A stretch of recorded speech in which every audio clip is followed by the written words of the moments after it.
Back when Ryzen and its AM4 socket was announced in 2016, AMD committed to supporting the platform until at least 2020. Here we are over 8 years later, and AM4 just refuses to die. This continued socket support is pretty unheard of, especially in the consumer space, and it's garnered AMD a lot of positive consumer sentiment for it. Hypothetically, an original A320 chipset board would work with the soon-to-be released 5700 X3D, or even the already released but best in socket 5800 X3D.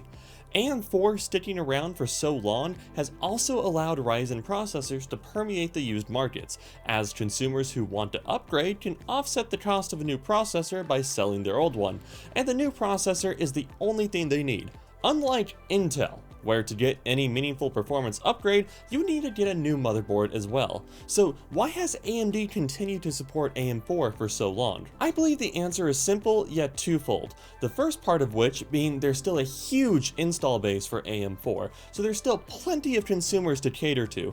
This is despite the successor to AM4, AM5, having been launched in September of 2022. While speaking from experience, AM5 is a great platform and a worthy successor, the rate of adoption is inhibited due to costs. In order to jump to AM5, you would obviously need a new motherboard, an AM5 processor, and even new DDR5 RAM. Furthermore, the performance uplift going from AM4 to AM5 is probably not worth it for most people, given the most common games played. Take for example Fortnite, where across the spectrum of resolutions, the 5800 X3D essentially performs just as well as AM5's counterpart 7800 X3D.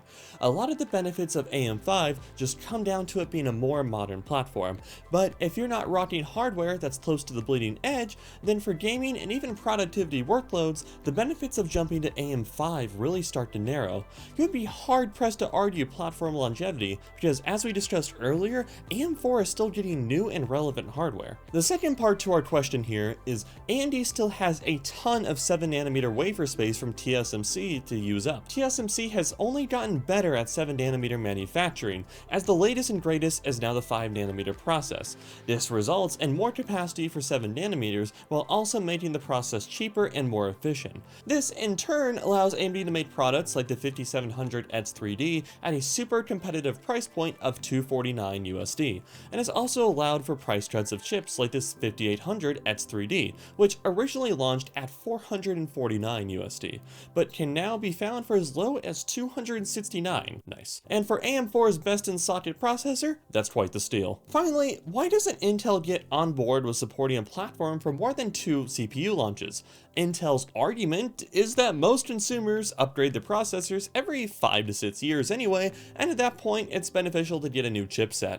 This argument isn't entirely invalid, as even on the AM4 side, there are benefits as you go up to the chipsets, but it ignores the fact that people's needs evolve over time, and having the convenience of just being able to drop in a processor to meet those ever-evolving performance needs. Speaking as an enthusiast, I usually stuck with my Intel processors for about 5 years each before recently last year jumping to AM5, and shortly after that jump, upgrading from a 7700X to 7800X3D, as I find it cool to be close to the bleeding edge.